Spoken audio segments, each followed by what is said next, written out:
పునర్నిర్మాణంలో ఆర్యవైశ్యులు కీలక పాత్ర పోషిస్తున్నారని సీఎం రేవంత్ రెడ్డి అన్నారు. ఆర్యవైశ్యులకు 6 మున్సిపల్ చైర్మన్ పదవులతో పాటు ఒక మేయర్ పదవి ఇచ్చి రాజకీయంగా ప్రాధాన్యత కల్పించామన్నారు.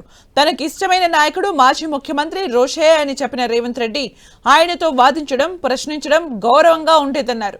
భవిష్యత్తులో ఆర్యవైశ్యులకు సముచితమైన స్థానం కల్పిస్తామని హామీ ఇచ్చారు సీఎం రేవంత్ రెడ్డి. తెలంగాణ ఆర్యవైశ్య కార్పొరేషన్ ఆధ్వర్యంలో హైదరాబాద్ ఎల్బీ స్టేడియంలో శ్రీ వాసవి మహాశక్తి మహోత్సవం కార్యక్రమాన్ని నిర్వహించారు.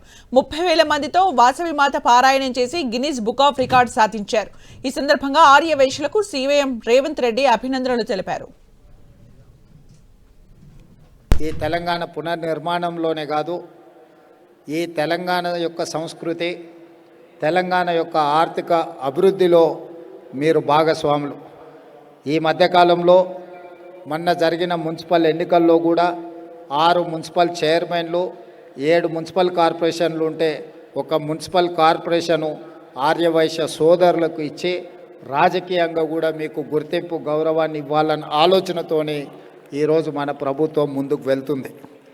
మహాత్మా గాంధీ గారు శాంతియుతంగా అహింసతో ఒక యుద్ధాన్నే గెలవచ్చు అని చెప్పి ప్రపంచానికి కొత్త దారి చూపించిన గొప్ప తత్వవేత్త మహాత్మా గాంధీ గారు. వారు మీ జాతిలో పుట్టడము మీకే కాదు, భారత జాతికే ఒక గొప్ప గర్వకారణం. నాకు అభిమానం, నాకు ఇష్టమైన నాయకుడు రోషయ్య గారు శాసనసభలో ఉన్నప్పుడు వారితో వాదించడం కానీ, వారు ముఖ్యమంత్రిగా ఉన్నప్పుడు ప్రశ్నించడం కానీ ఒక గౌరవంగా మేము భావించేది. రోషయ్య గారు కూడా నన్ను అదే విధంగా వయసులో చాలా చిన్నవాడినైనా కూడా నన్ను వారు వ్యక్తిగతంగా పిలిచి సూచనలు చేసేవారు. కాల్వ సుజాత గారు కొన్ని ప్రతిపాదనలు, కొన్ని అధికారిక కార్యక్రమాల గురించి చేయాలి అని చెప్పి వారు విజ్ఞప్తి చేసిండ్రు.